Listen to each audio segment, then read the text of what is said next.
thing and see what it'll do.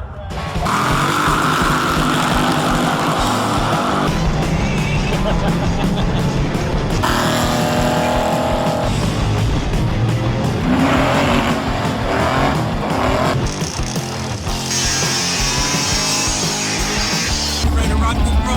Oh, hell yeah.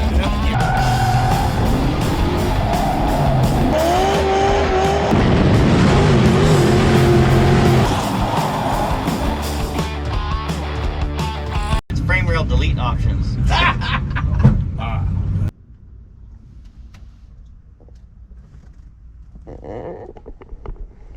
What's going on, everybody? We are back inside my green F8 green 1970 383 4-speed pistol grip Dodge Charger. If you saw the last episode, which is really good, if you haven't, you should probably go back and watch that before you watch this one. But if you have already seen that one, then get ready for this one, because there's a car show coming up this weekend. Today is Thursday, and I'm wanting to drive this to the car show. It is legal to drive. I have insurance on it. The only thing that sucks, though, there's a few things that need to be fixed. One, we're in my backyard right now, and I can't exactly get it out of the backyard how it sits because there's no reverse.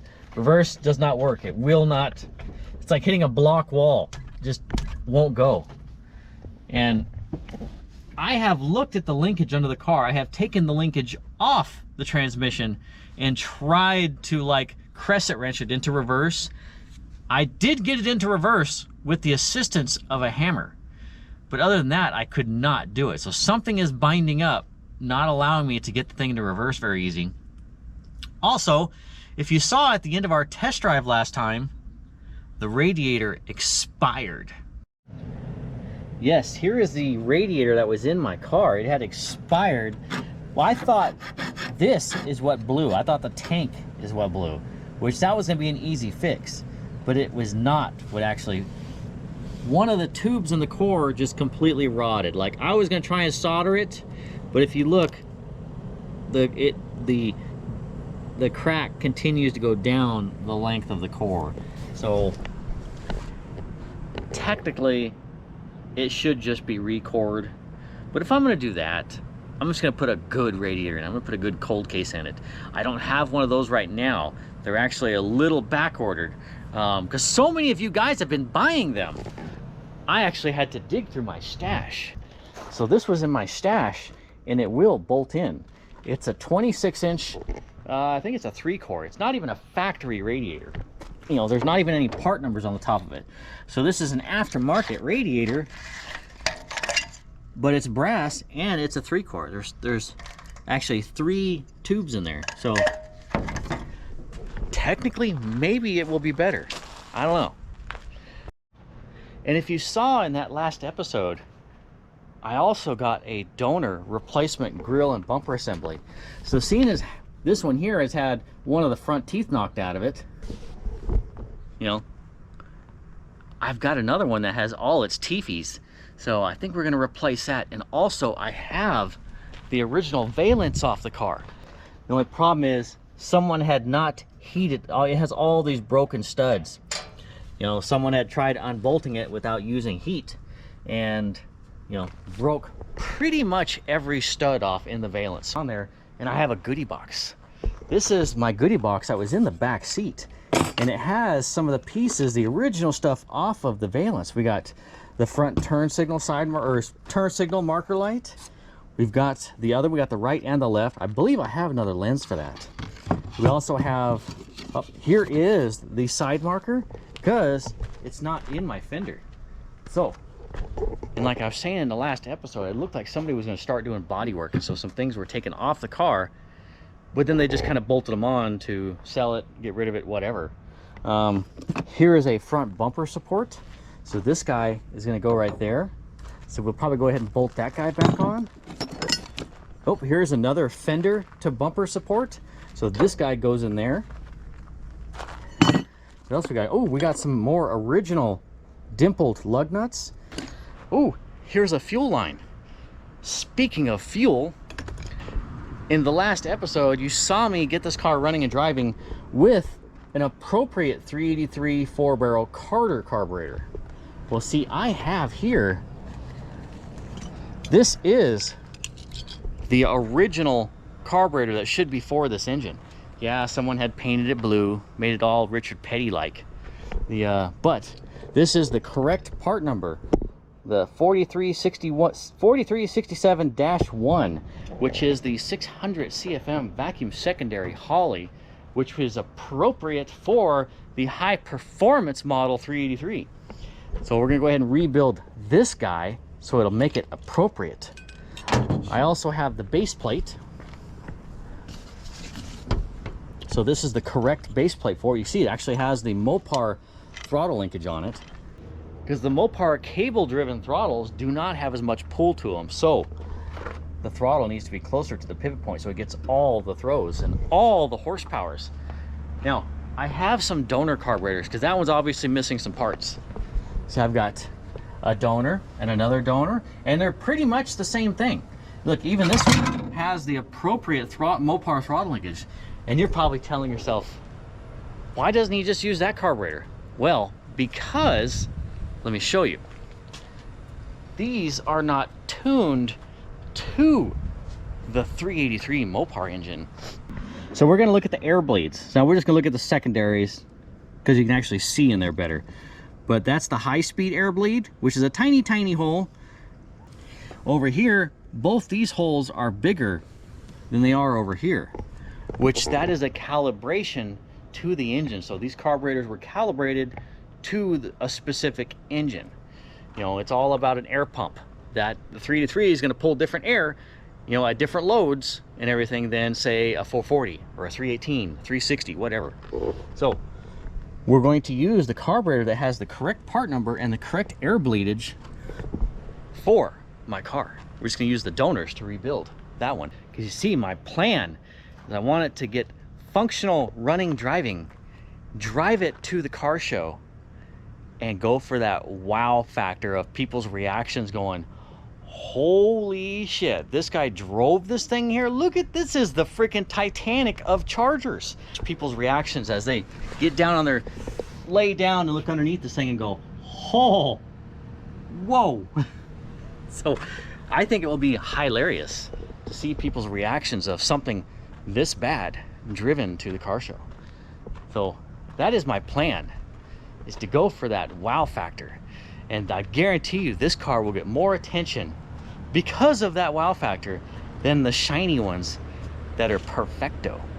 And with my OSHA approved jack stand plate, this is going to work perfect. Wow, a jack that actually works again. Sweet.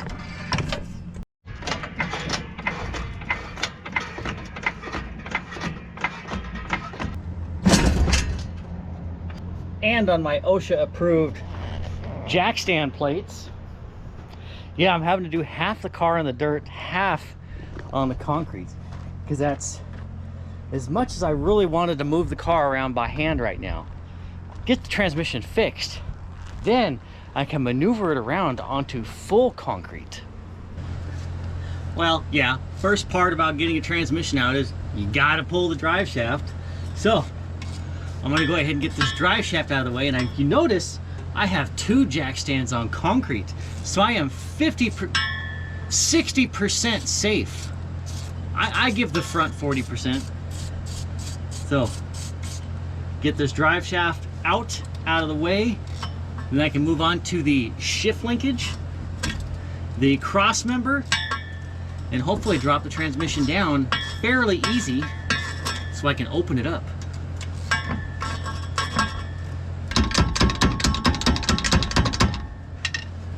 Oh, you.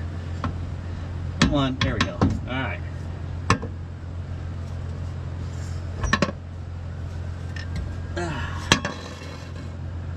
Oh. All right, this one right here is the culprit. This is my reverse lever. And I will show you. We will pull this off here. We'll stick a crescent wrench on the shaft, and it will not go. Something is stopping it.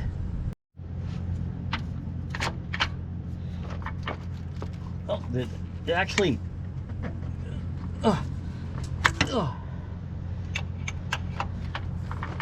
So with this longer lever here, I can actually get it in and out of reverse, which is weird that something is binding. What is it binding on? Because if you think about what's inside the transmission for the reverse lever, it's just a steel lever inside that has a pin on it that goes over to a ring gear that will then slip into two meshing reverse gears. It just slips in. There's no synchro, there's no nothing. So it just meshes in. So it's weird. No, what I thought was floor under my foot for the brake pedal is actually torsion bar, which is way thicker.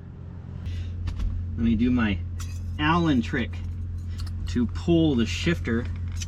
There's actually a little clip in there that, you know, they say to use a feeler gauge, which I have tried that. It's a pain in the butt.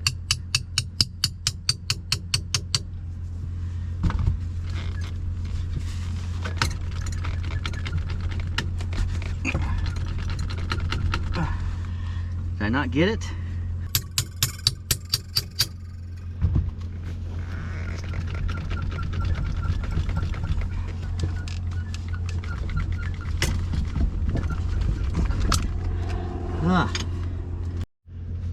I don't know, the butter knife wasn't working for me. Let me go back to the feeler gauge. See if that'll work for me.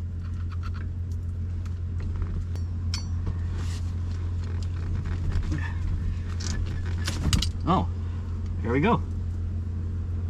All right, feeler gauge.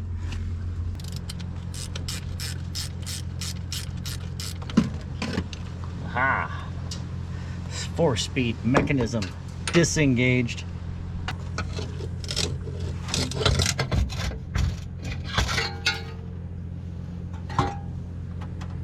All right, transmission bracket out of the way. I got a plug in the back of the transmission so I don't get peed on with gear oil, hopefully. Let this down so I can access. Here we go. Access this last transmission bolt. I need to get me a lift. Man, a 4-post lift would have been awesome to do this thing. And maybe I should just get a 4-post lift so that way I can keep it mobile and in the dirt.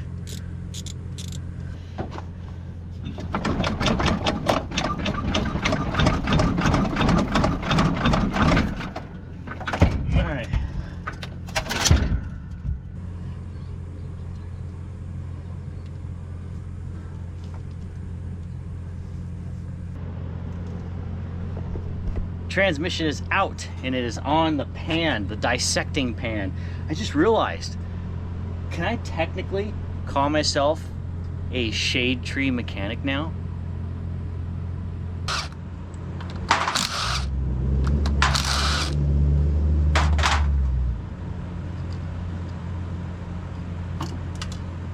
Oh shit. I just heard one of the balls drop. Yep, there goes the rest of them. See, it's going into reverse just fine now.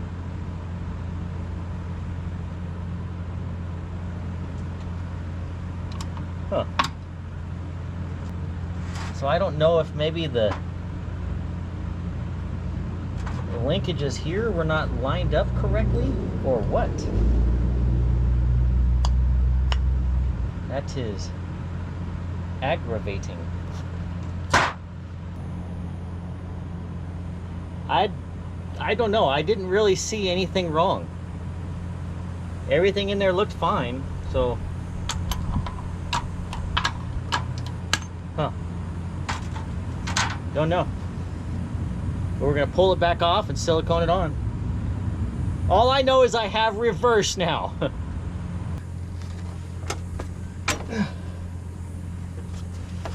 Okay. You heavy bastard.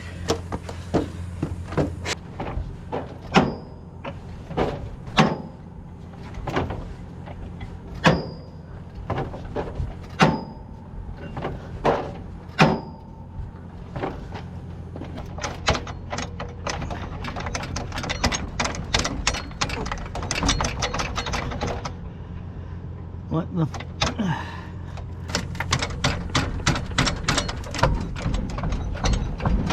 Oh, you bastard.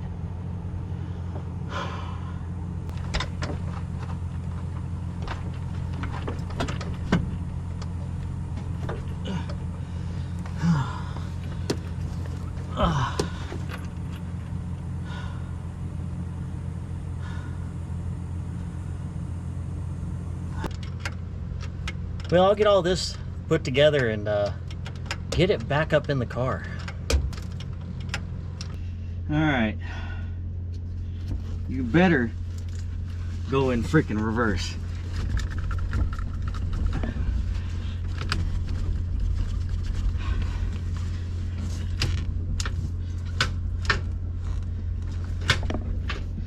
It goes in reverse.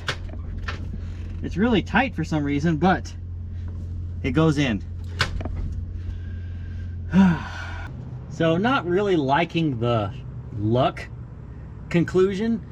I called around to some buddies, and one of them was like, some of these transmissions, he's like, I don't know why, but the tolerances were not right, and you have to loosen the side cover and move it around, which there's hardly any tolerance. I mean, it's a shouldered bolt. But I guess there's enough where the reverse lever has it, so you have the 1-2 lever. Well, that's what gives clearance to allow the reverse to engage all the way. Well, if it's not high enough, then the reverse will bind up and hit it, which you think this would have been machined correctly to where, you know, the shouldered bolts will hold it in place, but I guess not. He's like, just loosen it. He's like, sometimes he's like, try hammering the side cover up, which there's got to only be like 10 to 15 thousandths clearance to do that. But, you know, in machining, 10, 15 thousandths could be the difference between the piston going in the hole and the piston not going in the hole. So we're going to go ahead and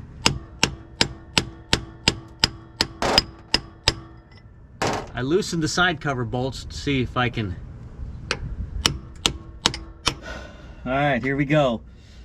It's in neutral right now. So when I got the car, when we first tried driving it, it just would not go in reverse. You could cram it as hard as it wanted to and it just would not go in. Then after taking it apart, finding not really anything wrong and bolting it back together, it would go in reverse, but it was, you had to like push it up there. So you'll just use the 3 fingers. So we'll go reverse. We'll just try my thumb. That was much easier. It was also really hard to pull it out, so 1 finger. Okay. That is much better. Old guy for the win on hammering up the side cover. I really probably didn't have to take the transmission out. Should have talked to the old guys first.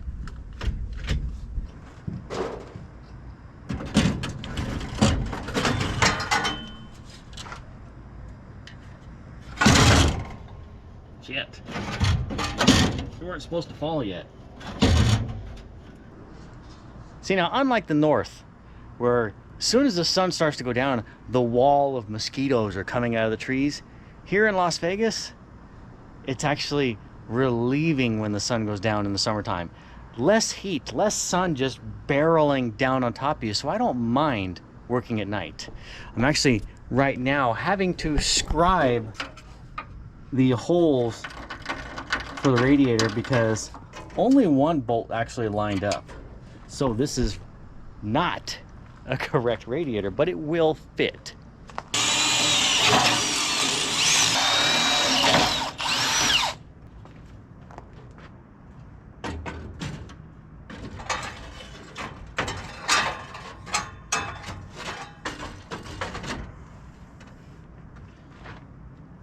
It is the next day. The transmission's back in, the shifter works good. We got the radiator in.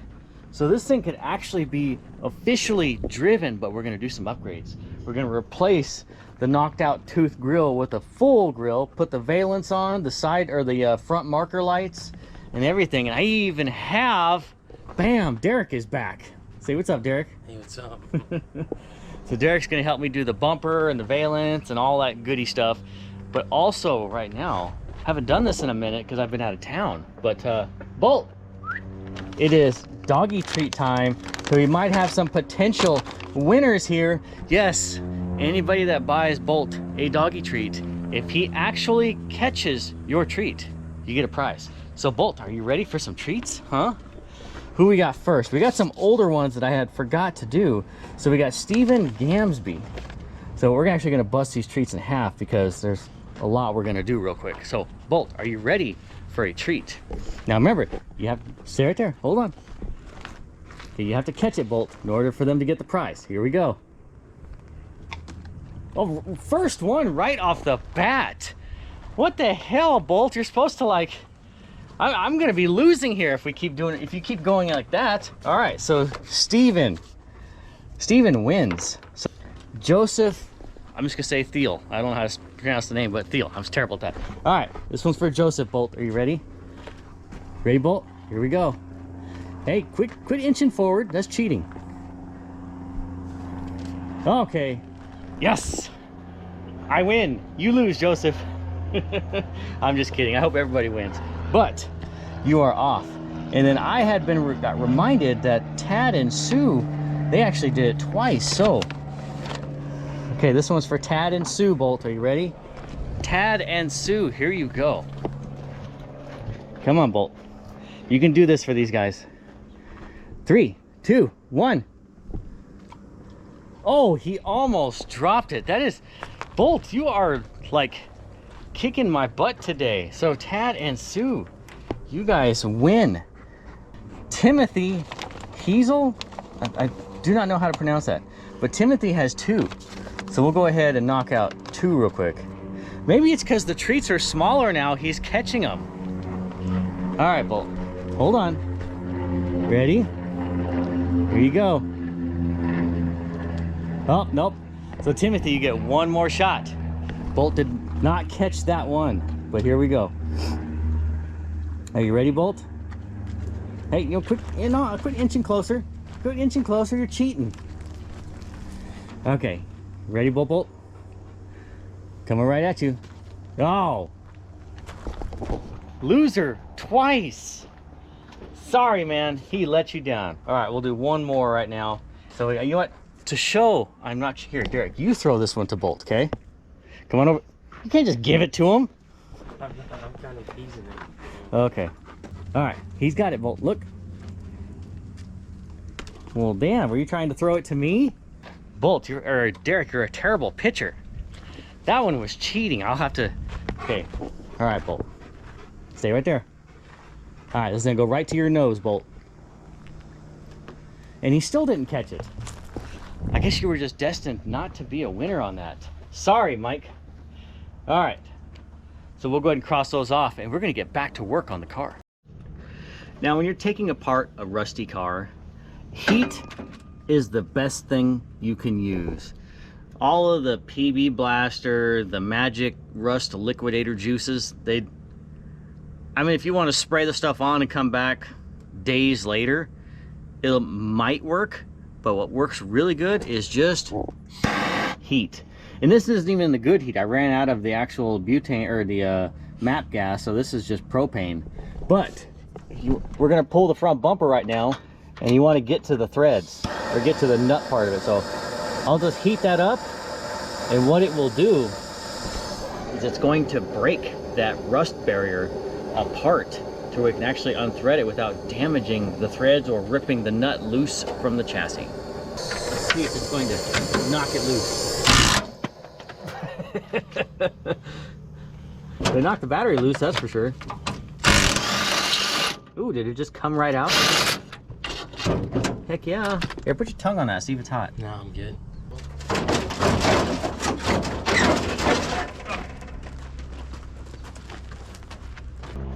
So digging through our box of all the hardware and marker lights and all that, we found the original hardware that was holding the fenders on, because if you look, our fenders are missing a lot of hardware. Instead of just bolting on some shiny bolt or some black bolt, we at least have the patinaed green paint that we're going to preserve.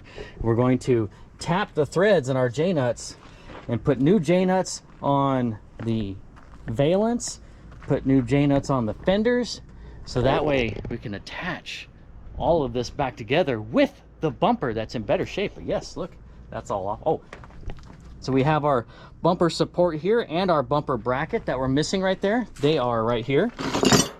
So these are all the original parts to this car. Derek's gonna go ahead and wire wheel just the threads on these for me, so that way we actually will use PV Blaster when we're threading them back in, so it will preserve the threads for later disassembly. See, I want to clean up all the old threads, so that way when we're trying to bolt everything together, we won't have any broken bolts or bolts seizing. We can clean them up. Everything goes together more better.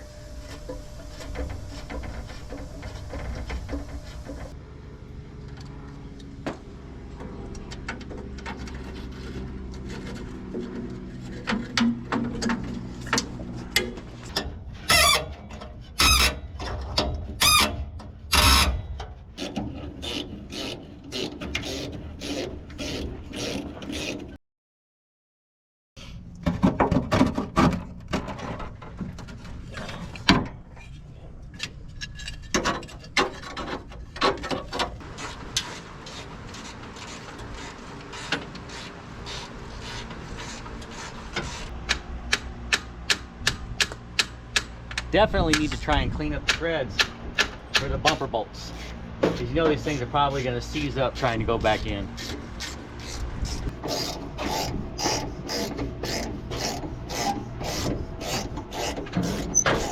Yeah, I saw that too. I've got my weapons of choice to tackle the gauge cluster.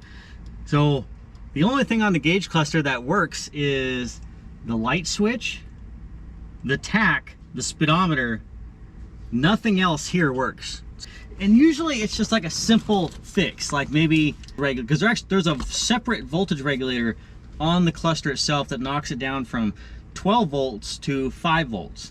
And then 5 volts is what runs 1, 2, 3. So if we can check that out, make sure that's working, or maybe just some of the nuts are rusted and just not getting a good contact. But I want to take this out. Oh no, I want to bypass the dimmer switch. These never work. The originals never freaking work.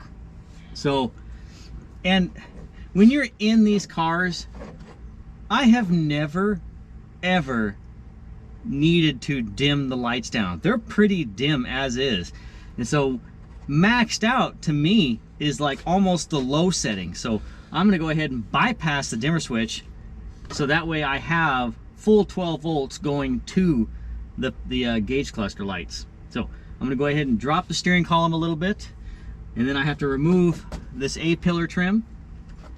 So then I can wiggle this thing out over the column just enough where I can examine it. I don't want to fully remove it from the car. I just want to see if I can get it to work as is. See, I'm always afraid of dropping hardware in this car because I know it's going to fall to the floor. Not the floor in the car, the floor under the car. All right, wow. See this little tang right here? There's a little plastic tang that goes under this headliner trim. That is always broken. So obviously this has never been removed from the car, which is a plus. It's still intact. I just need to loosen this guy.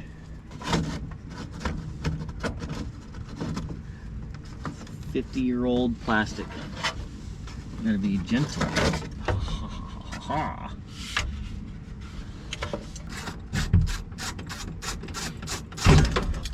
Alright. Steering column. Just like I was saying, stuff falls to the ground. Can you grab that washer, Derek, that fell? Alright.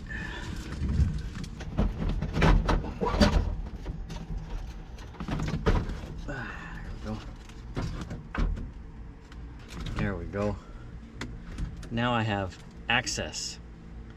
And I can see what these goings-ons. Oh, it's not even doesn't even have a bulb for the emergency brake light switch.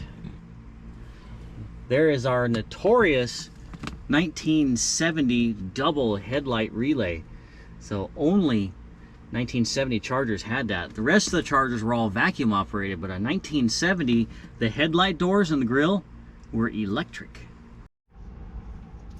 All right, so upon examining, I got 2 bulbs that are blowed out. Everything else appears to be in good shape, but I think all my gauges might be killed. And the only reason I say that is if this is the regulator right here. It's a 5-volt regulator that drops it from 12 to 5, like I said before, and it's a bi-metal switch. So it'll go from, as soon as it goes over 5 volts, it'll break contact, touch again, 5 volts, break contact, touch again, 5 volts. So it's constantly doing this number, but if it's stuck, then it will give the full voltage to the gauges, and that has the potential to blow out the gauges. And right now, if I stick my voltmeter on it, my gauges are in fact getting full voltage. I will try. This right here is the doohickey that is this is my bimetal, voltage regulator. I'll see if I have another one. Right. And those wondering, oh, you don't have it grounded. Well, I actually added a ground wire to the base of the gauge cluster to the cowl. I actually do that in addition, because the only way these clusters actually get grounded is just the sheet metal screws to the dash frame. So at least I have extra grounding that way. So all of my regulators are dead. It's supposed to be oscillating voltage. You should see that light flickering. It'll be like 5 volts bling, 5 volts bling, 5 volt bling. And instead, all of these are not doing anything.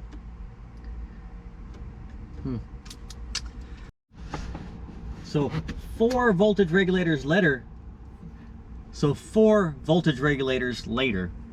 was kind of a tongue twister, 4 voltage regulator laters, we actually have one that works. See, remember I was telling you it's a bimetal switch that turns, that as soon as it goes over 5 volts, it cuts the power. So you should see this light flicker, which does. See how that flickers? That means our voltage regulator to the gauges is now working correctly. Voltage regulator is working. I have replaced 2 bulbs. These 2 lights wouldn't work because the contact was bad. So everything should be gooder. I can actually test the gauges to see if they will work. Well, here's the reason why some of these cars had burnted to the ground. This is the amp meter. All the amperage from the alternator flows through this. And so look, these 2 wires here were touching at one point. They were smelted together. I had just separated them. Luckily, all that is the washer bottle. So probably what happened is guy driving down the road, and all of a sudden the washers just constantly spraying on the windshield. All right, here is the point where I test my theory that the voltage regulator may have fried my gauges because it was stuck on giving full 12 volts to my gauges. So I have a ground wire here, which this is going to ground the sensor side of the gauge. These gauges work on grounding. So they get 5 volt consistent voltage from the voltage regulator, and then the sensor itself is what controls the ground, which controls the gauge. If we completely chassis ground it, the gauge should peg. So I know it's got voltage to the gauge. Let's see if the oil pressure gauge in fact works. It is grounded out right now. Oil pressure gauge do not work. It is not moving. Now let's do the water temp, which is, oh, it's in fact moving. So our water temp gauge, look at that. It in fact pegged itself, and now it's returning because I disconnected my ground wire. So we know our water temp gauge works. Let's check our fuel gauge. Not like our gas tank is worth a shit, but let's check it, make sure it works. All right. Fuel gauge is going up. We are full of fuel. I wish, but no. So the only gauge that does not work is the oil pressure.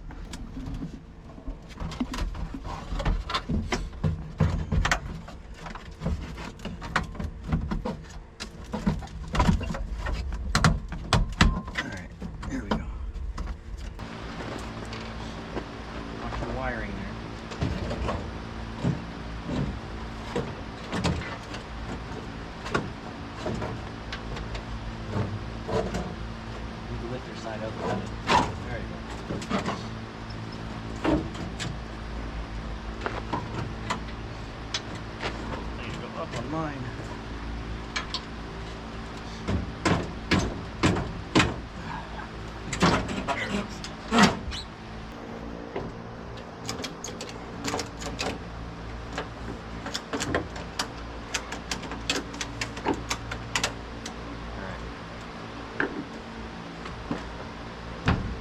Tell that bumper's been hit. Oh yeah. Oh, I can feel the dent right here. Yep. Oh yeah, there's a nasty dent. So I'm gonna butt in here for a quick second to show you guys something cool. Now, a lot of you probably don't know Minty. Yes, this is Minty, my 1974 D100. IROX Designs came up with this cool Minty shirt. Like, if you don't know, Minty is like the workhorse of the channel. It is the one that gets things done. It hauls cars. It actually gets the projects home. It is like the backbone of the channel. Right now, it has a race car project on the trailer. I'm not doing anything with that race car. We're actually going to use it for parts to fix some of my other race cars. Yeah, it's cheaper to buy an old race car than it is to sometimes build a new engine, especially when it comes with it. Anyways, these shirts, so on the front says Junkerup, on the back says Minty. And now, if you purchase one of these shirts, something I am also going to do is I had a box full of Mopar tumblers. Nice and cold. Anyways, we got the oil spill tumbler, we got the Super B tumbler, and my favorite, the Mopar distress tumbler. So I only have so many of those. A box was given to me, and if you purchase a Minty shirt, I am going to make it to where it goes into a draw on who gets a tumbler. Like, I only have so many of these tumblers, so it's just gonna be a random draw on who gets one. Just basically, if your purchase comes through, flip of a coin, yes or no. So it's just completely random. I'm trying to be fair, only have so many. Just doing something for you guys. These were given to me, so I'm gonna give them to you. But if you want to help out the channel, Minty could use some love too. It doesn't get a whole lot of love on the channel, so for once it has a chance to. So go ahead and junkerupgarage.com and go ahead and get yourself one of these. It'll help the channel and it'll help Minty. Thanks guys, back to the episode. All right, jack it up.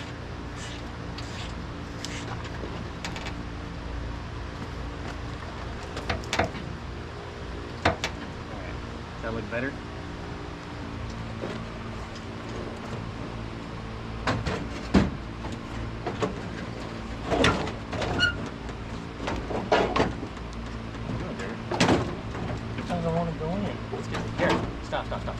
Go pull it out. Up. It has to go even into the.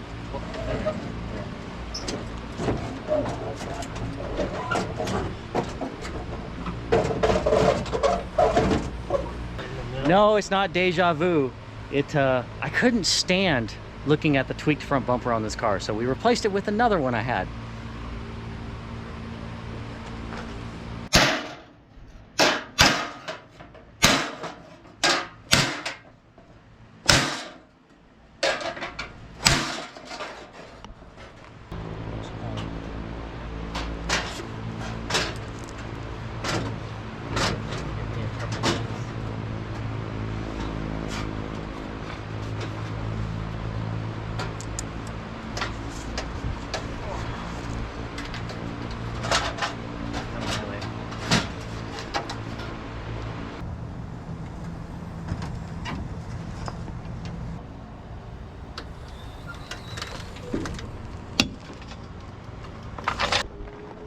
All right, we got the Charger on the ground.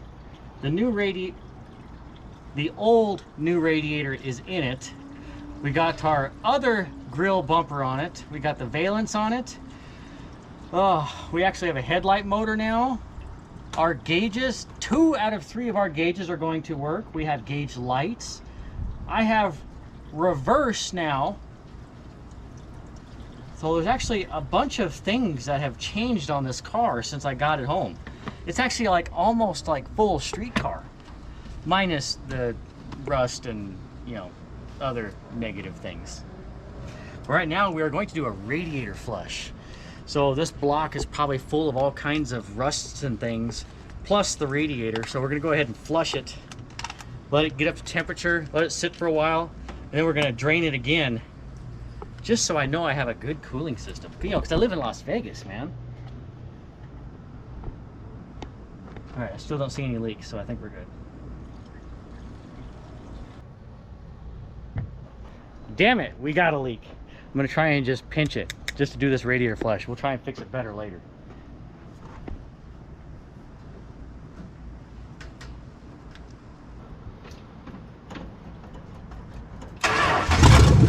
Oh! Instant fire.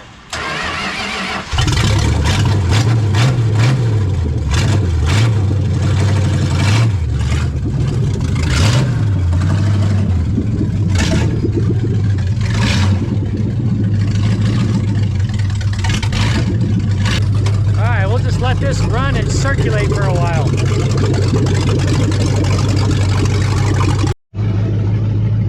Man, this thing's not half bad. It sits there and purrs. Oh, I think our water temp gauge is actually working, because the needle was below at the very bottom of the gauge. Now it's gone up, so that means it's probably at like 130-ish. Let's check.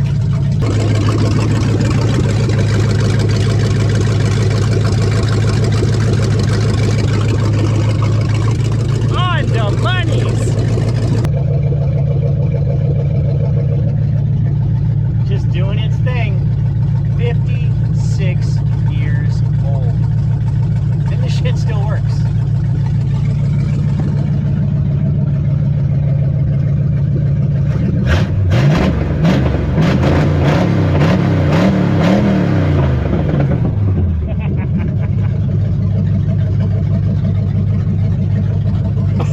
Open manifolds on a dusty dirt. I guess we should actually see if reverse works for real. Oh, the reverse light works. Look at that. Look.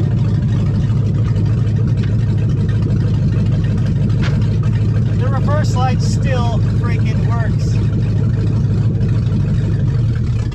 Oh yeah, we got reverse.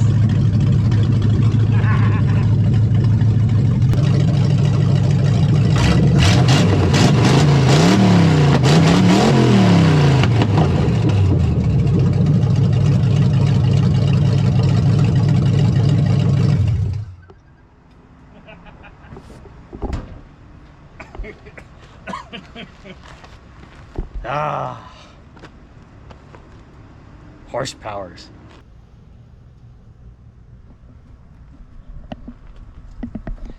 It is fixed and it is back in the car. One other thing I also did, and I actually forgot I had this, it's an upper radiator hose screen filter to block out all the big debris from clogging up the tubes in your radiator. I usually use these on really rusty engines or engines that haven't run in a long time, and you're probably going to clog the radiator, which I completely spaced I had it, and that's what it did last night when we fired it up. It clogged up the tops of the tubes in the radiator. So I have installed, it's just inline now. I do not recommend running these in the summertime and driving, because the orifice in that is literally like 1/2 inch to 5/8 of an inch of what the coolant actually flows through. That's the size of the orifice. So you're necking down, you know, an ID of 1.5 inches down to 1/2 inch.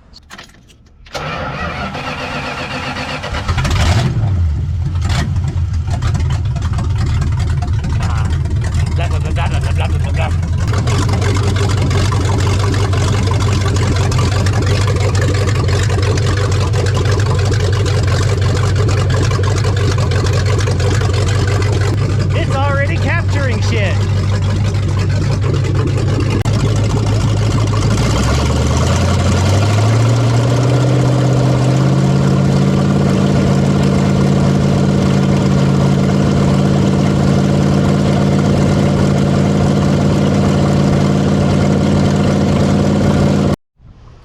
Check it out. In that short amount of time, I've already got to take it apart and clean it. It ran at 2,500 RPM for 30 seconds. Well, dang it. My hood latch broke. It is no longer functional. The springs inside there rotted out and it finally broke loose, and so I no longer have a functional hood latch. But that's kind of a good thing because I was thinking about doing this and now I'm going to. I had an old Mopar hood pin kit. So guess what? The Mopar heavens have rained upon me and they're like, you need a hood pin kit. So this is your reason for installing it. See, now the correct placement for the hood pins is going to be this bolt. And since that one's missing, we're just going to swap this one to here. That way the color of the bolt matches the color of the body, just has a hood pin next to it. And that's going to go right into that recess right there. Already notched out for the hood pin. The car already wants to have hood pins.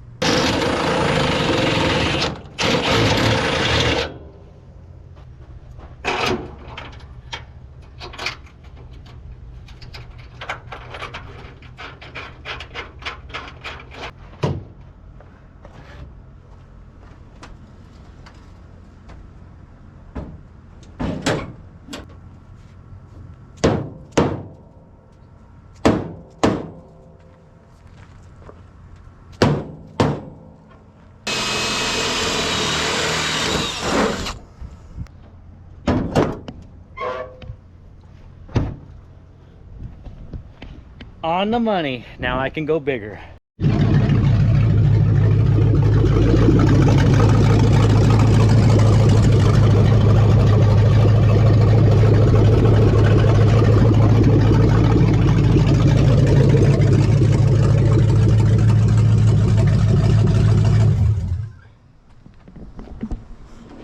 Yeah, I was trying to set the timing, but my filter clogged almost instantly, just revving it up. So, but that's a good thing because that means it got stuck in there and not in there. Plus, I need to pull this distributor. Remember when we were trying to get it running before up at Alan's place in Minnesota? The shoot, I gotta take this thing off. I'm hearing things from the podcast. But anyways, when we were trying to set the timing when this thing was running up there in Minnesota, you had to have the timing so far retarded just so it wouldn't overtime on the top end. But for some reason, this distributor has a ton of mechanical advance to it. Like, it advances like 30 degrees, which is ungood. I only want it to advance like 10, 12. So I'll pull the distributor out, I'll weld up half the advance, slap it all back together, let the radiator cool back off because it's already hot now, drain that, or pull this off, take it apart, clean the filter, and then put it back in. So, no test drive tonight.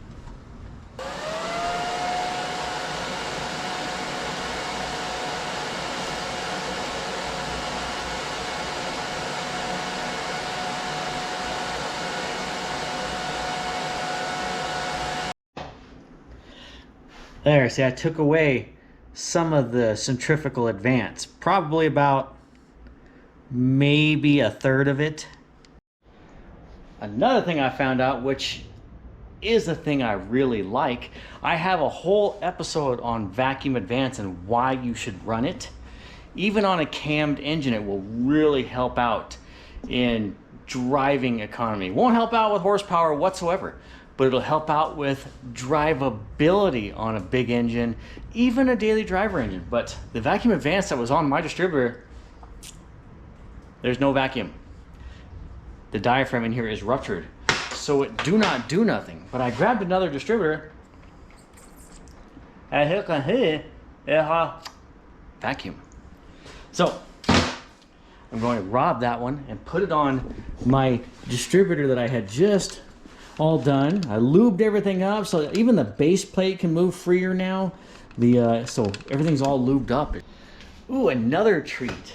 So I had taken that original carburetor that came with this 70 Charger, and I had taken it to my buddy's place, and I had all the carburetor media blasted with like a wet glass or soda blast, and this thing came out like new. Of course, appropriate new would be sending it back out and getting it like the zinc chromide coated plated, or the zinc plated, and I'm not going to do that. All I'm really wanting to do is put the original carburetor back on it, because this carburetor is calibrated to that 383 4-barrel engine. All the air bleeds, the jetting, everything about it was tuned for that engine. And when we put that engine back on the dyno to see how much power it lost, I don't want to put like an 850 double pumper on it and try and cheat the numbers. I want to put the original carburetor that they got that 335 horsepower number from back on the engine. So I'm going to go ahead and rebuild this, get it all together, and get it on the car and fire it up.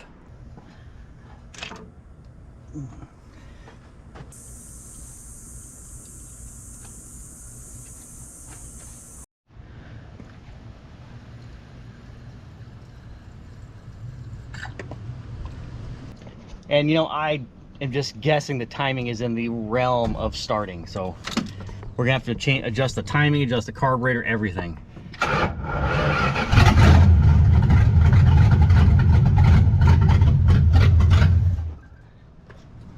Pretty close. It is in the pretty close realm of starting. Yes. Sounds like it needed just a little bit of timing taken out of it. So take just a tiny bit out. And we'll try that again.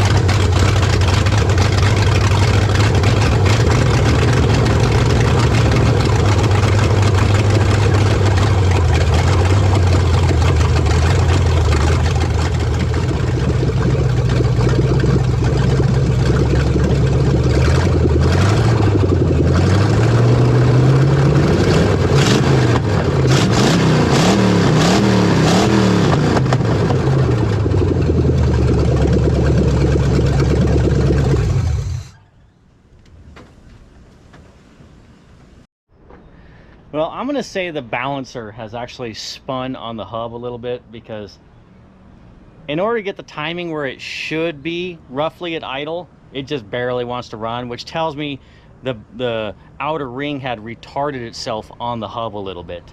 So I just kind of did it by ear, and it's actually nice and wah, wah, wah. So, but yes, I know there's a coolant leak, but it's just in this filter. The filter has already clogged up again, and we have a fuel leak. The carburetor itself is leaking out of a bolt hole, so that's gonna have to come off to fix later. But it actually does sound better than it did with the Carter. It's all like wah, or well, farm trucky like rah, rah, rah.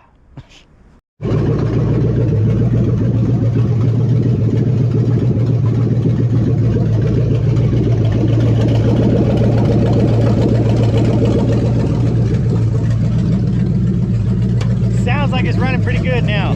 Fix the leaks.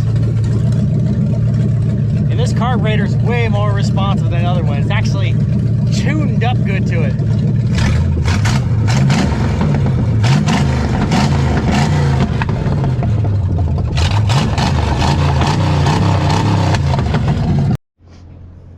All right, here's an initial timing test.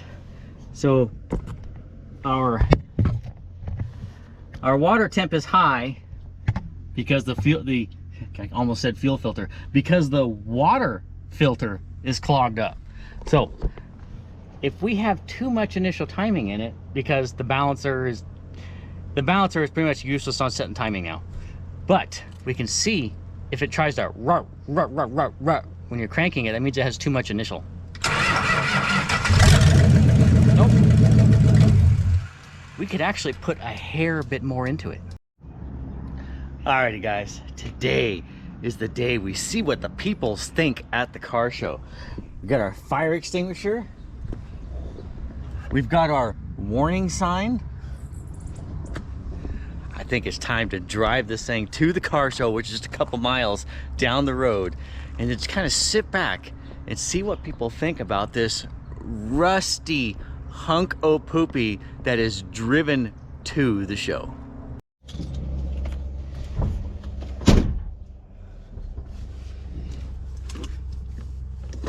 I've not even tried the seat belts in this thing yet. See if they work. Oh, I can't, that's right. The driver's seat belt is holding down my gas tank behind the seat.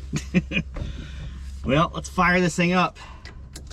I was thinking it was a 69 for a second. I went to, you know, everything I drive is 69s. Time to wake the neighborhood up.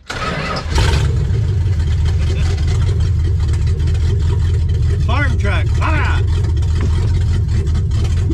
I gotta pull forward to get my wheel chock out.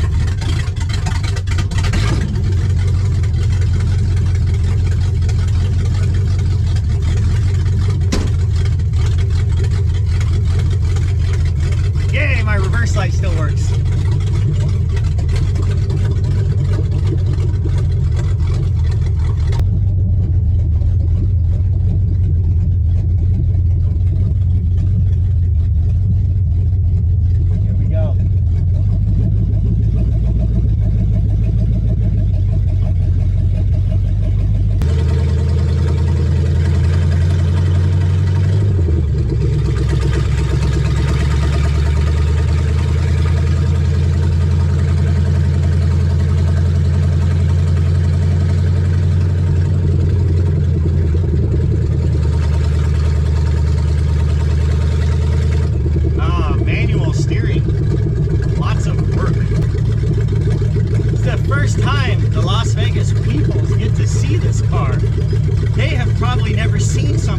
Rusty before.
And it made it. Let's go get the hood open so people can admire my beauty.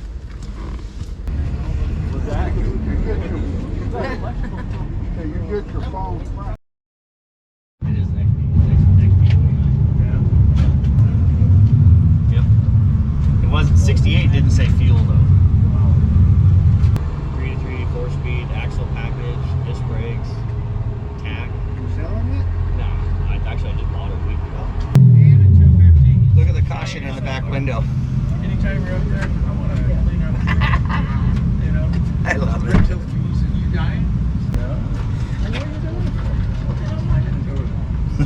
Yeah, you see the floor?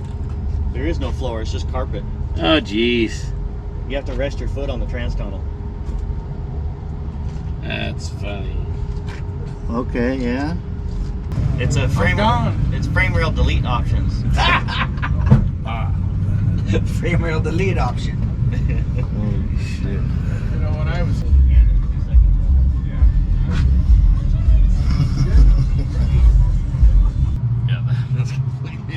Yeah, it's all recoverable. Oh yeah. I like that. So is that the like the 200 stay back 200 feet thing? Yeah. yeah, this car been through it. May fall apart. Stand back. Oh, they got. It's an original 15-inch rally wheel car too. Yeah, this frame rail here is missing. Oh, it's missing. Yeah, that one is the new pretty one. much almost gone. This one, this has been altered. yeah, we did that. Just keep it together. Well, we did a YouTube video just making it run and drive because this car been sitting for 40 years. It's just, Morning, gang. Will, Dan, Bruce, how's it going? Check out the Rusty Crusty. well, the car show is pretty much wound down. Ugh. And I think people got a kick out of my rusty shitbox. But they did appreciate all of its originality and, you know, my ventilated floor, my ventilated trunk, but just the fact that they all loved the pistol grip. So it's time to go ahead and head on home.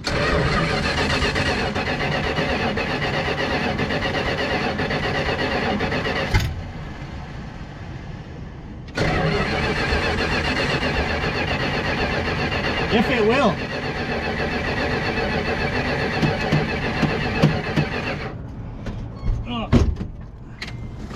It might not make it.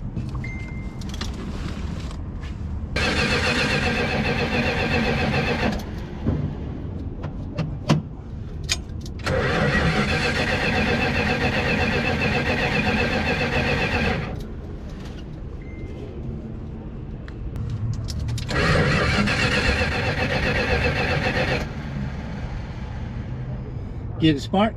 No.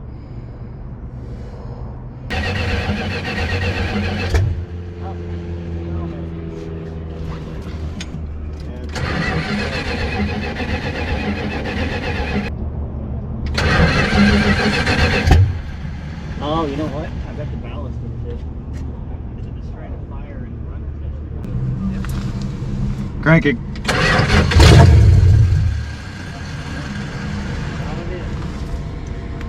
Did you shut it off? No, it just cut off by itself.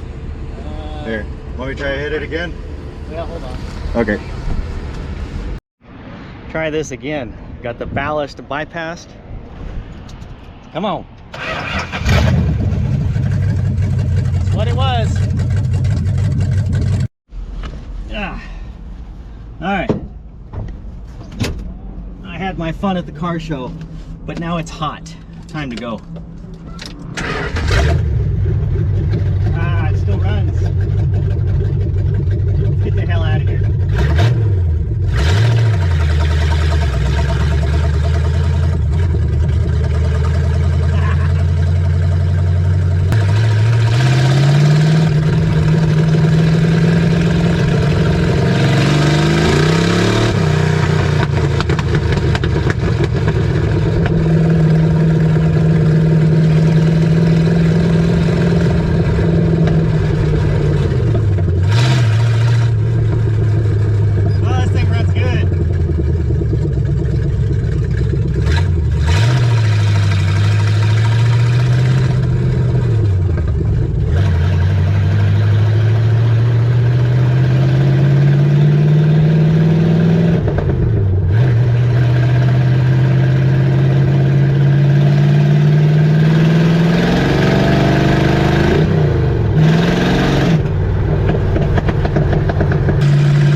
like new. Well, the 70 Charger has survived its first day on the Las Vegas streets and only one breakdown. So right now we're 1 for 1. Which for that car is pretty good odds. So I think we're actually going to do a build series on this car. Little things here and there to make it even better. But I want to keep it all ratty and shitty looking like it is, so that way I can keep my sign on there to keep the people back, warn them of danger of the car falling apart. But we're going to reinforce it here and there. We're going to pull this engine out, we're going to dyno it, see how much power it makes as is 56 years later, and then we'll rebuild it and see if we can get it past the original manufacturer horsepower numbers with very just minimal upgrades, because I want to keep it a good cruiser. But you know what, I think as a beater daily driver for right now, I'm just going to patch the frame rail, pull the engine, rebuild it, do some patching here and there so it will not fall apart like my sign says, and just enjoy it. It's an original unmolested 56-year-old car. You don't see them like this every day, so it's kind of cool to see this unmolested survivor ratty shitty Charger. So if you enjoy this car and you would like to see more build on it, go ahead and stay tuned, subscribe, like, follow, all that magic jazz, and I will see you guys later on the next video. Probably not this car for the next one. Need to take my keys so no one tries to steal my car. Ooh, and my drink. Alrighty guys, I will see you later. It's hot. That's why I tried to hurry up and get home. Ooh, you know what? Just as a safety precaution, because I don't quite trust the car all the way yet, I think we're going to anytime you pop the hood, you just hear all the rust falling. But safety precaution, just in case. All right, now I'll see you guys later.